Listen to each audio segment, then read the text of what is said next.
Hace 2 años y medio que el Reino Unido votó a favor de dejar la Unión Europea, pero el país está dividido sobre cuáles son los pasos a seguir o sobre si se debe abandonar la Unión del todo. Reino Unido, su Parlamento y sus ciudadanos están divididos sobre qué hacer ahora. Algunos hablan de que si esto continúa, el país se enfrentará a la crisis constitucional más grande en décadas. El hombre que dice tener la solución es el líder del Partido Laborista y de la actual oposición, Jeremy Corbyn. Gracias por acompañarnos. Encantado de estar aquí. Señor Corbyn, usted dijo hace 2 años y medio, durante el referéndum, que puntuaba a la Unión Europea con un 7 o un 7,5 sobre 10.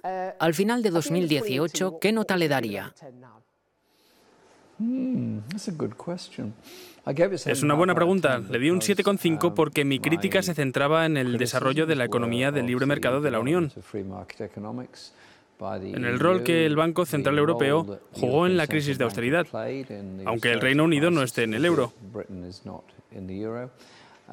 y también en las políticas de competitividad, que creo que llevaron a algunos servicios públicos a una competencia innecesaria. Así que esta era mi crítica. Pero la idea social de Europa, la idea de igualdad en todo el continente, la idea de que vele por los derechos fundamentales, la idea de un salario digno más amplio, apoyo todo eso. Apoyo una agenda por los derechos de los trabajadores. Y ahora estamos en una posición en la que el Reino Unido está negociando con la Unión Europea. Y esta semana el Parlamento votará sobre las negociaciones de la primera ministra. Mirando hacia adelante, ¿podría usted apoyar algo como un ejército europeo? No creo que esa sea particularmente una buena idea porque me gustaría que fuéramos un referente de paz en todo el mundo.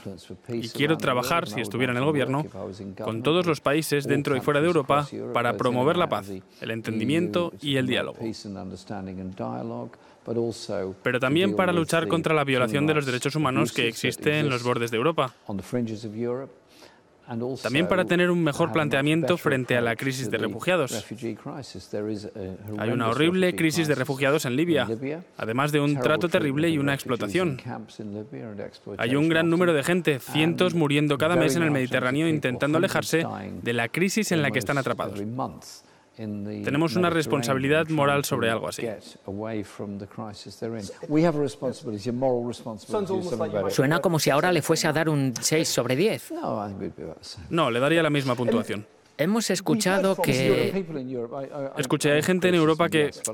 He sido crítico, sí, pero también reconozco que hay gente en la Comisión que ha trabajado muy duro, durante mucho tiempo, para mejorar la justicia social, para invertir más en las zonas desfavorecidas de Europa, y también han trabajado muy duro para tratar de buscar soluciones pacíficas a los conflictos. Piense en la guerra de Irak. Europa no estaba en primer plano esperando a que empezase el conflicto. De hecho, a excepción del Reino Unido, muchos países estaban en contra.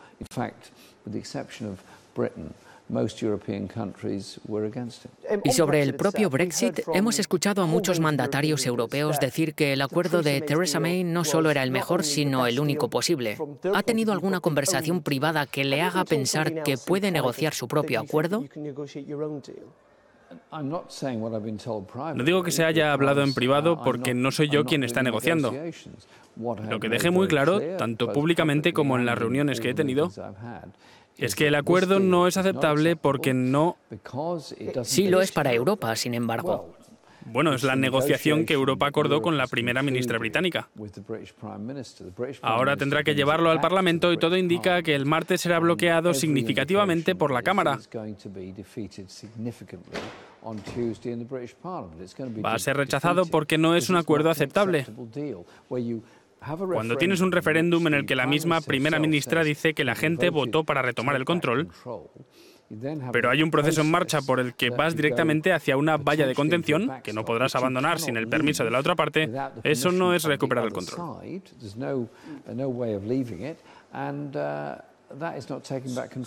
O sea que si el acuerdo se cae, lo que usted sugiere es que el país necesita unas elecciones generales y que se renegocie un acuerdo mejor. Sí. Esto significa extender el artículo 50 porque no hay tiempo. Así que, ¿cuánto tiempo necesitaría para esas negociaciones?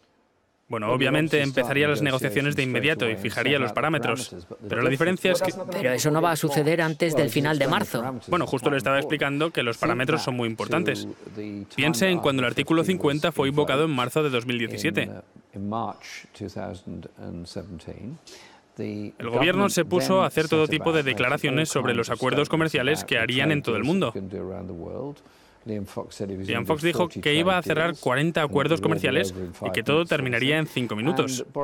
Y Boris Johnson y otros hablaban con grandilocuencia sobre acuerdos con Estados Unidos. Todo ello implicaba rebajar las condiciones existentes, rebajar las normas en alimentación y la agricultura y todo lo demás.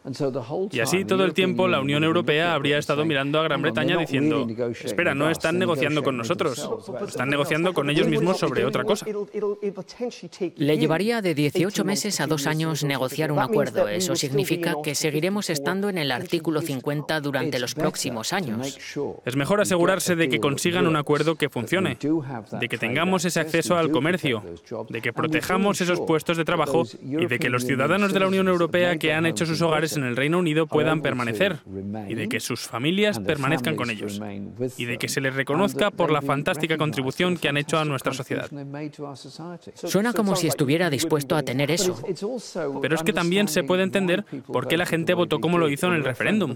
Porque, piénselo, la gente votó a favor de lugares que han estado siempre dejados de lado, faltos de inversión, con empleos poco cualificados, muchos con contratos flexibles, llamémoslo así, que en realidad significan muchas veces poco salario y poca seguridad laboral. Sintieron que nadie estaba interesado en sus comunidades. No son problemas diferentes a los que se viven en otras partes de Europa. ¿En su acuerdo puede confirmar, garantizar que no habrá libre circulación de personas? Tendría que haber movimiento de personas a través de Europa. La libre circulación de personas, tal y como es en la actualidad. Bueno, eso va a cambiar seguro, Eso va a cambiar. Pero voy a dejar claro esto. Reino Unido depende de gran cantidad de mano de obra migrante que trabaja en los sectores de la sanidad, la educación, el transporte y la agricultura. Y la industria. Piensa en todos los grandes fabricantes. Dependen de la capacidad de llevar rápidamente de un lugar a otro trabajadores muy cualificados. Mira las grandes empresas: Airbus, Rolls-Royce, BMW, Ford. ¿Puede asegurar también que no habrá fronteras duras en su acuerdo? Ciertamente no habría una frontera dura de la que no puedas escapar, y ese es uno de los debates obvios. Pero por definición eso no será una frontera dura. Precisamente. Tendremos que llegar a un acuerdo sobre una unión aduanera. Una unión aduanera específica con la Unión Europea que nos dé la oportunidad de opinar al respecto, pero que también garantice ese nivel de comercio. Además, esta semana hemos escuchado que el acuerdo de Theresa May, bajo todos los modelos, significa que Gran Bretaña va a ser un lugar más pobre que si permanece dentro de la Unión Europea. ¿Puede comprometerse aquí y ahora a que el acuerdo que lleve a cabo no hará de Gran Bretaña un lugar más pobre? No quiero hacer de Reino Unido un lugar más pobre, por supuesto que no. ¿Pero su acuerdo hará que Gran Bretaña sea un lugar más pobre? Bueno, obviamente no me interesaría un trato que empobreciera al país. ¿Quién lo haría? Pero entonces será mejor que quedarse dentro. Mire, estamos en medio de un proceso. Tenemos una votación esta semana. Espero que las propuestas del gobierno sean rechazadas entonces. Lo que sucede es que tenemos un problema. Tenemos un gobierno en funciones, pero no en el poder, porque no tiene mayoría en la Cámara de los Comunes. O bien se negocia algo más, muy rápidamente, con la Unión Europea en cuestión de días, y se vuelve al Parlamento, o el gobierno dice, bueno, en realidad no podemos gobernar. En ese caso tendrá que haber un gobierno diferente o unas elecciones generales.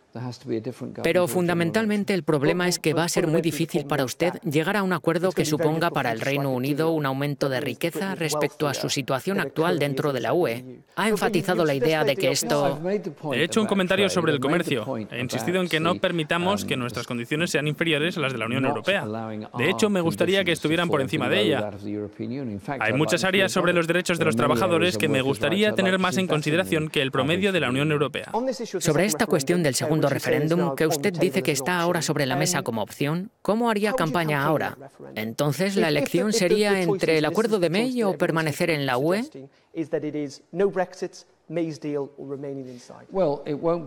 No va a haber un referéndum sobre el acuerdo de May porque no va a superar la votación del Parlamento. Pero ¿quién va a ofrecer el segundo referéndum? Tiene que ser el gobierno, ¿no? Y actualmente están en el gobierno. Para celebrar un referéndum tiene que haber una legislación especial de todos modos. Una ley especial para que se apruebe. La legislación tardaría varios meses en aprobarse. ¿Haría campaña para permanecer dentro de la UE? Depende de cuál sea el acuerdo en ese momento. ¿De qué acuerdo alcancemos con la Unión Europea? Si lo estuviéramos negociando, esos son los parámetros que yo establecería para la negociación. Quiero esta estrecha relación de trabajo con la Unión Europea. Quiero asegurarme de que tenemos una unión aduanera con la Unión Europea. Y quiero asegurarme de que tenemos voz y voto en lo que sucede. ¿Cree usted que el Brexit fue un error, señor Corbyn? Hice campaña para permanecer y reformar. Creo que la Unión Europea ha logrado muchas cosas buenas. Pero creo que hay muchos problemas con el enfoque de la austeridad, el enfoque de la economía y el libre mercado. Y por eso digo que la Unión Europea necesita reformar y fortalecer el aspecto social de Europa. Porque existen enormes diferencias en los niveles de vida entre Europa Oriental y Occidental. Existen enormes diferencias entre los derechos y las condiciones en toda Europa. Por lo tanto, apoyo evidentemente cosas como la Carta de los Derechos Fundamentales, que creo que es un documento muy importante. Así que me gustaría ver una Europa más fuerte y social, y una Europa más justa. Señor Corbyn, muchas gracias. Muchas gracias.